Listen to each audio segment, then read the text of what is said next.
Okay. Maayong buntag kanatong tanan mga igsoon nako diha sa Ginoo. Welcome na sad kamo karon sa atong bagong vlog sa Jesus Dual Nature. So, kini universalism view kini pagtulunan nga ang tanang tao maluwas, gawas lamang ang yawa o ang iyahang mga kauban nga demonyo. Maura ang malagpot ngadto sa metaphor nga lake of fire. O siyempre, ang ilang binuhatan nga dautan nga gipaambit sa tao nga mao'y sala nato, nahimong sala nato, mao na ang palagputon dito. So, kini mga igsoon ko, kanang walay iglesia nga atong gipromote dire, igsoon ko, kaya ako universalist kini. So, alang at dayon kita igsoon ko, maghisgot kita sa mga kontrobersyal nga mga doktrina, bahin nga i-prove na ako igsoon ko, kanang akong giingon nga ang tanang tao pohon maluwas kay dual nature ni. Buhat pa siya po, sige yan, nga maatong usbon nga ang tanang tao maluwas, ang yawa laman o ang atong sala, maura ang malagpot sa impyerno. So, igsoon ko, atong pohon, igsoon ko, sa kaluwasan, duha ka klase na ang maluwas. Duha ka klase ang tanang maluwas. Ang mga magtotoo, kining gitawagan nga dire nga son of God, mga anak sa Dios, o igsoon ko, mao ka na ang elect. Gitawag kini sa Biblia nga kitang mga magtotoo karon nga harianong pare o balaan nasod. Okay, ang sa Old Testament, ang balaan nasod igsoon ko ang Israel. Tungod kay gisamikway Manila ang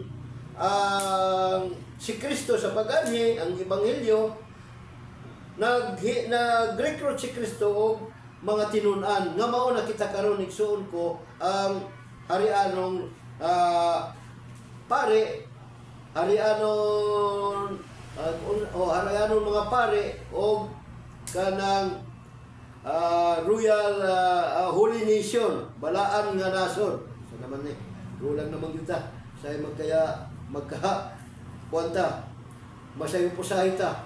So igsoon ko nganong tanang tao kay ang tanang tao gipakamatya man ni Kristo sa cross. Wala na ni kondisyon igsoon ko ha. Kay ang tanang tao ang tanan nasod, kay duha murag ato na lang ikumparar ni. Ang tanan mga nasod, igsoon ko nga wala maapil dire sa pagkaanak sa Dios nga holy nation kana maluwas. Sa ato pa ang kini igsoon ko kay sama sa akong giingon sa 1 Pedro 2:9 nga balaan nasod, sa ato pa ang balaan nasod kita igsoon ko mao'y maghari sa mga tao nga naa sa magkadaiyang nasod sa kalibutan. Sa ito pang paghari ni Adonis sa kalibutan. So, kini igsoon ko, gisimbuluhan usab kini nga, kini kitang mga anak sa Diyos, igsoon ko, gisimbuluhan usab kini nga iglesia, mga iglesia kita.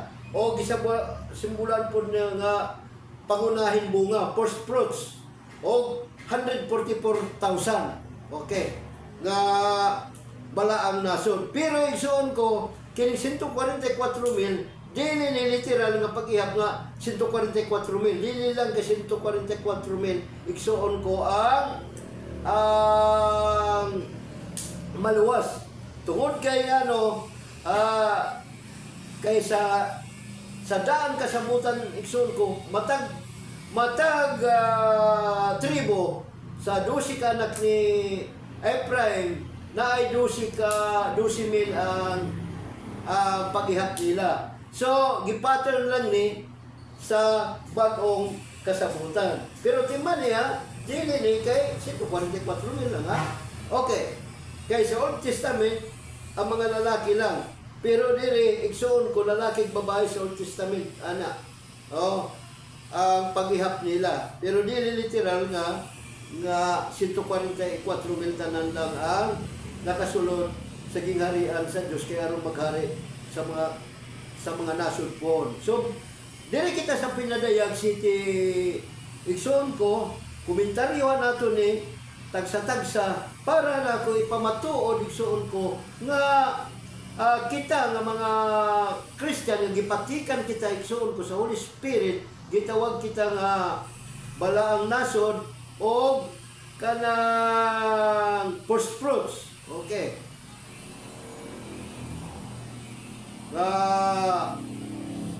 Mga tao sa Israel. Okay, Israel. Kita, New Israel kita. So, basahin tayo na ito, igsuon ko, kita maglangan, sa versikulo 1, sa city, Pinadayag City, Kapitulo 7, ato na po na sugdan sa 1. Gato kita sa 17 tapos karon.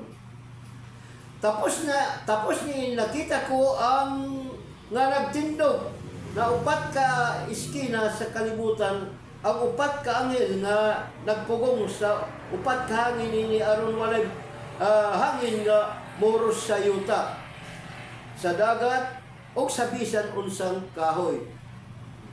Unya sa bersikulo 2 na, unya nakita ko ang lain anghel nga mikayab gikan sa sidlakan, dala niya ang sisilyo nga iya sa buhing Diyos. Sisilyo, ang seal. Misinggit siya ngadto sa upat ka anghel nga giatagan sa Diyos og gahom sa pagdaot sa yuta og dagat. Igsoon ko timan nila yun kini lang daang akong nabasa. Klaro kini nga dili ni literal igsoon ko Ang pinadayagawan na dili magkasinabot og nga Christian, labi na kay iliteralist man na ang ilang paghubad. Sa versikulo 3 nagingon, mingon siya, ayaw ilabti ang yuta, ang dagat ug ang kakahuyan, hangtod nga ang mga sulugon sa atong Dios kapatikan namo sa ilang mga agtang. Igsoon ko kita ka na kita ang gipatikan sa atong agtang. Dili pa na kay mo sa puhon pa. Gikan sa pag konsat sa Espiritu Santo sa adlaw nga Pentecostes diya nagsugod ang church tungod sa ang tanan nga muto o gitimbrihan o kanang selyo, gisilyuhan sa Holy Spirit nga mamahimong anak sa Dios. So, ang tanan nga mga Kristohano gipuy-an ni Kristo, di ba? Ang mga pare moingon ang Dios ana kaninyo, anasab kanimo. O di walay labot ang mga bata, ang mga magtotoo lang ang natimrihan, nasilyuhan sa Holy Spirit. O sugod dito ato sa pag-abot ni Kristo ana. Dili pa kay pagkaanhin na ni Kristo nga hapit na mo ani si Kristo na Diyon nga mauna ang pag kanang ilang giingong pre-tribulation. Ang pre-tribulation gikan giingon ako last days na gikan sa Pentecostes hantod sa pagbalik ni Kristo katapusan ang mga adlaw na. O sa ay mga uban nga mga grupo ay lahi ang ilang pag-interpret. So, okay lang, ato lang respetuhan. Okay. Sa versikulo 4 nagingon, gisigulan ako, gisugginlan ako nga napatikan sa silyo sa Dios sa ilang agtang 144,000 gikan sa tanang banay sa Israel. Usmon ko dili ni literal nga Israel ang church kini. Og dito dili na lang nato tagsa-tagsaon ang banay ani igsoon ko. Kay maaron dita malangan basta kay dusi ka banay dinhi pero kini nga nga moingon ako nga dili ni Israel gyud nga literal kay kung imo ning basahon igsoon ko ani atong ipadayon nini ang pagbasa gyud sa tanan nga natimbrihan nga 144,000 wala diha ang Ephraim o wala diha ang Dan nga tribo. Kay kung dito sa daan kasabutan kumpleto na Israel, Ephraim ug Dan. Nga naman unsa may napuli ani dinhi sa kuan ang napuli ani ang Levitas. Kay sa daan kasabutan na ng Levitas wala siya bahin dito sa yuta sa pag-abot nila sa Kanaan nga ilang ipadtuan. So og kaning Jose nangadto sa kang Ephraim o Manase. O dinhi wala na gitanggal si Ephraim, nipuli si Jose. So buti pa sa butani ang Levita nga walay bahin unta naanay bahin sa karon. Okay, aning Yaning bagong Israel. Okay, nga kita mga Kristohanon, mga magtotoo, nga gipatikan sa Espiritu Santo. Ang pangutana na nga naman, nga wala man diha ang Ephraim. Oh. O, mga anak man na ni Jose, gipulihan man siya ni Jose nga ilang amahan. O, nga naman ang wala man andan. Ay, wala man andan. Nga gipulihan man sa mga Levitas. Ngano? Tungod kaya sa mindset sa mga Israelitas, iksuon ko, maugayon ka ng ilang kontra nga tribo. Kaya gano nga kontra? Kay naa dito ang templo ni Baal. Dito gibutang. O ang dan gibutangan gihapon og templo ni Baal. So labi na ka ng Ephraim, mao gyud na ang nagpasiug nga ningbulag sa Israel na bahin. Ang Ephraim nga tribe ning rebelde man sa panahon ni Haring Solomon, mao na nga na 10 tribes na lang kadto sila. Ang nabilin mao ang kingdom of Judah ni David. Ang kinabahin naman. So mao ni igsoon ko, ipadayon nato nga rin sa Luis Bideritso. Okay. Para dili ta madugay ani nga tuang pagpaambit ninyo. Okay. Pagkahuman ani na timplihan na ani mga magtuto kay ning abot na si Kristo ani mo abot na si Kristo. Okay. Pag-abot ni Kristo mao na ni. Tapos ni nakita ko ang dakong panon sa katawan nga walay makaihap gikan sa nagkalain-laing nasod, banay, katawan o pinulungan og nagbarog sila sa tubangan sa trono og sa nating karnero. Uy, igsoon ko, walay makaihap. Moingon na nga, asa man dito ang dili magtotoo mga igsoon ko. Labi na kamo nga di mo to og universalism, kapareha na ako. Asa naman di ini? Kano sa day sa puhon pa ni nga sila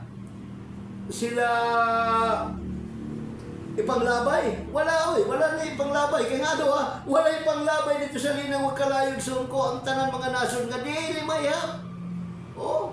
Tanaw dili gyud mayabot. Tapos ni nakita ko ang dakong panon sa katawan nga walay makaihap gikan sa nagkalain-laing nasod. Ang relihiyon ni tanan anang nasod, banay, katawan o pinulungan, nagbarog sila sa atubangan sa nating karnero. Nagbisti sila, nagbitbit og mga palwa. Hindi mo sapot nagdaig. Tanan nasod igsuon ko ani.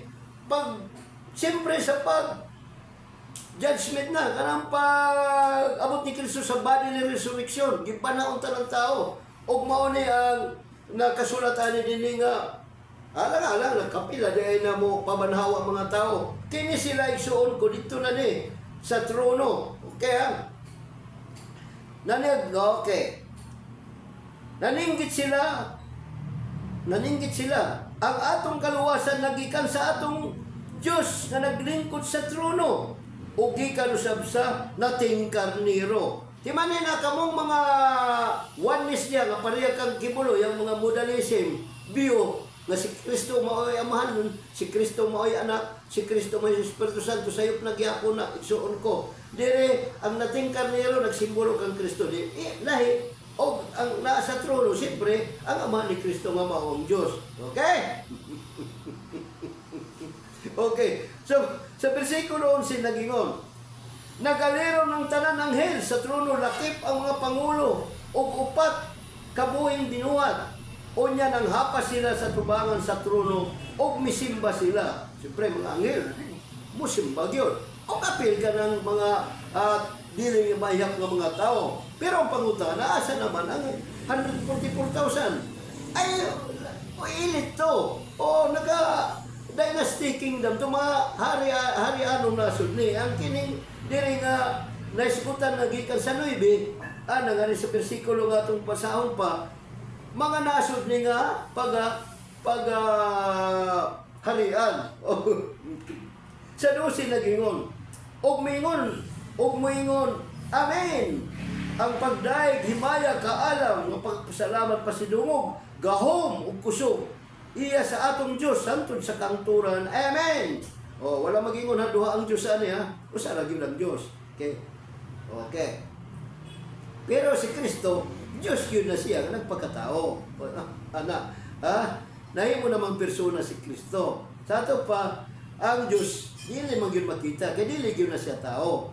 Si Kristo lang ang nagpagkatao. Pero ayaw nga nga, si Kristo o ang Diyos, siya nagyapon, dili, so ko lahi. Kaya, o kanang mga saksi Jehovah pa, agamay Diyos. Kaya naman, si Kristo. Hala, di na lang nato niya, ano dito mahuman, sa lain topic na po na. Okay. Sa 13, naging yun, unya, nangutana ka na ako, ang usang, sa mga pangulo, kinsa man kining mga tawa na nga nagbistig puti, ug diin man sila gikan. Di pangutana, hinuon ng aning si Juan, hindi pangutana, gitubag, sa 14 niyon, gitubag ko siya, sir, nasayod ka kung kinsa sila. Ningon si Juan, kay kining pinadayag, sinulat man ni Juan nga Juan, kanang disipulo ni Kristo, nga pinanggan niya dito sa isla sa Patmos. Okay. Wala siya masayod kung kinsa ni sila. O mingon siya kanako, mao kini sila ang nakalahutay sa dakong paglutos. Gilaban nila ang ilang mga bistig, ipaputi nila kini sa dugo sa nating karnero. Paglutos. Nagtuo ka mingon, brad, wala man luto sa mga tao. Isuon ko, ang wala lang ninyo bali, ang pag-antos nato igsuon, lutos na igsuon ko. Kay niyata sa impyerno nga kahimtang, igsuon ko dili kay ang impyerno pohon, ang impyerno kahimtang na. Okay? Kung duha na bang nakaklase, kung ikaw nakita sa langit, kung magtotoo ka, nakita sa langit, kay kahimtang na. Pero sa espirituhan, ra nagkahimtang, ha? Pero kung wala kay mga problema, ay naata sa langit. Pero kung natay problema, kaya niya pamanta sa lawas, ay naapata sa impyerno. O dire, ini nga kahimtang. Pero sa espirituhan, nga kahimtang, kitang mga Kristuhano na nakita sa kahayag mo ng langit. O gantong nili magtotoo, ay naapa na sila sa impyerno. Mauna ang kanitgit. Dihan napitay suong ko, siyempre, gipera pagasan na sa dugo ni Kristo. Kaya nga no, busa ana sila sa tubangan sa trono sa Diyos, o nag-alagad kaniya diha sa iyang templo adlaw o gabi. Siya naglingkod sa trono o manilipod kanila pinagi sa iyang presensya. Dili na sila uhaon o dili na sila mag-antos pa sa kainit sa bisang unsang adlaw, sa unsang kainit. O, na-impyerno ba sila? Igsuon ko? Sa ato pa, naa sila sa langit. Kaya na naman sa trono, ha? Pero ayaw yung nga literal ni nga langit. Kaya kini sinulat na ni sa nga figure of speech, sambingay. O dili ni Yano. Kung sa atong giyano, pag-interpret para masabtan ninyo igsuon ko. Ang paghari ni Kristo na sa yuta, dili dito.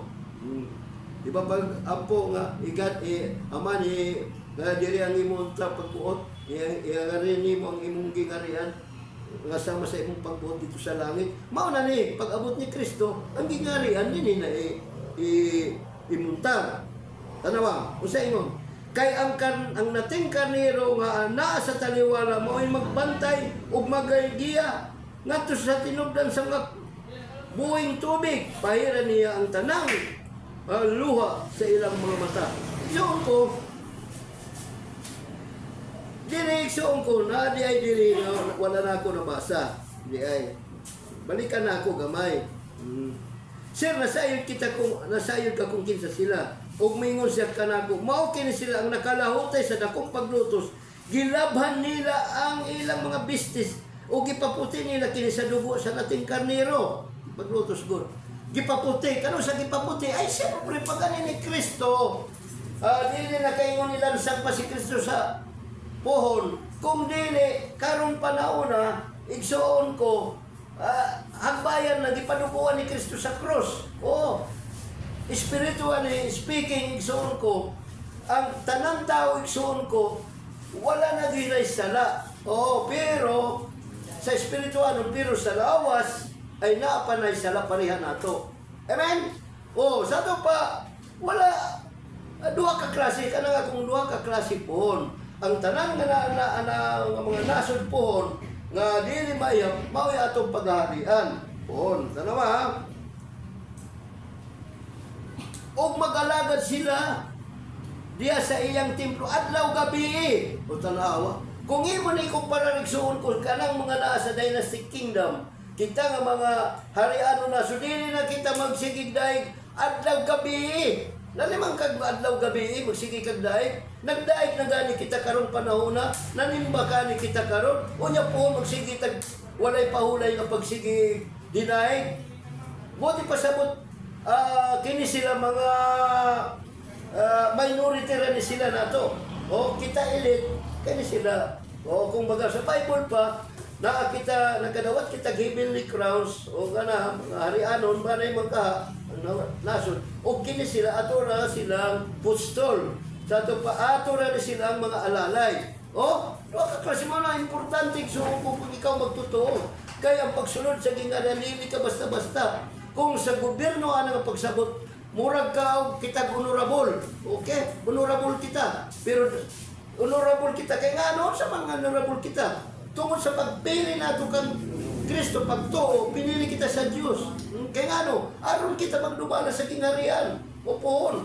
O mga gitawag kita nga mga balaan, hindi kita honorable. Ang mga tao nga honorable, nga gipili sa tao, mauna ang gitawag honorable. Kaya magdumala sa gobyerno nato. Okay, pero kita, iksoon ko, pohon, ay dili kita honorable. Mga balaan kita. Anong balaan kita? Kaya ano, gipuyan kita sa Espiritu Santo. Amen? Amen yun. Okay. So, iksoon ko, dili sa katapusan nga naging unani dili. Okay ha? Dili na sila gutom munuha o dili na sila magantos pa sa kainit sa adlaw o tanawa. Dili gyud ilabay sa impierno. O ika-17 naging kay ang nating karnero nga nasa taliwala sa trono mao'y magbantay ug maggiya kanila ngadto sa tinubdan sa mga buhing tubig. Una ay tinubdan buhing tubig. Igsuon ko kita naka-access na tana. Ay siyempre naka-access na tana sila. Pag-abot nito wala na puig Espiritu Santo. Mudawat pa sila sa tubig. Muadto pa sila kay paimnon pa sila sa tubig. O sa buhing tubig, pahiran sa Diyos ang ilang tanang luwa alang sa mga mata. Igsuon ko, kay naghisikot man dire o tubig, basahon nato igsuon ko, sa katapusan na adlaw, kung sa ba na ang kanang giingon na tubig sa kinabuhi. Okay? Dire sa